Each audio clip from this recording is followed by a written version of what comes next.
तर आपण बघतो रवींद्र धंगेकर यांच्यावर पुण्यात गुन्हा दाखल झालेला अत्यंत महत्त्वाची बातमी आपण बघतोय। रवींद्र धंगेकर यांच्यावर पुण्यात गुन्हा दाखल झालेला आहे। रवींद्र धंगेकर हे महाविकास आघाडीचे पुण्याचे उमेदवार आहेत आणि त्यांच्यावर आता गुन्हा दाखल करण्यात आलेला आहे।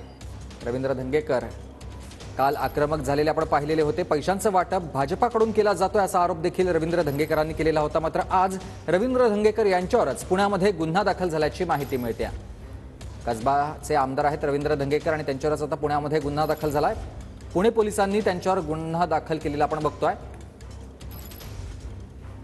2 दिवसांपूर्वी रवींद्र धंगेकर यांनी सहकार नगर पोलीस ठाण्यात जाऊन भाजप विरोधात आंदोलन केलेलं होतं। बेकायदेशीर पद्धतीने जमाव केल्या प्रकरणी आता त्यांच्यावर गुन्हा दाखल करण्यात आलेला आहे।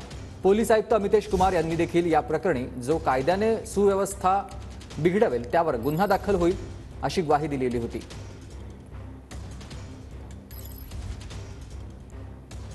रवींद्र धंगेकर पुण्याचे उमेदवार आहेत महाविकास आघाडीचे।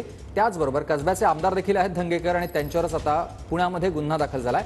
पुणे पोलिसांनी रवींद्र धंगेकर यांच्यावर गुन्हा दाखल केलेला आहे।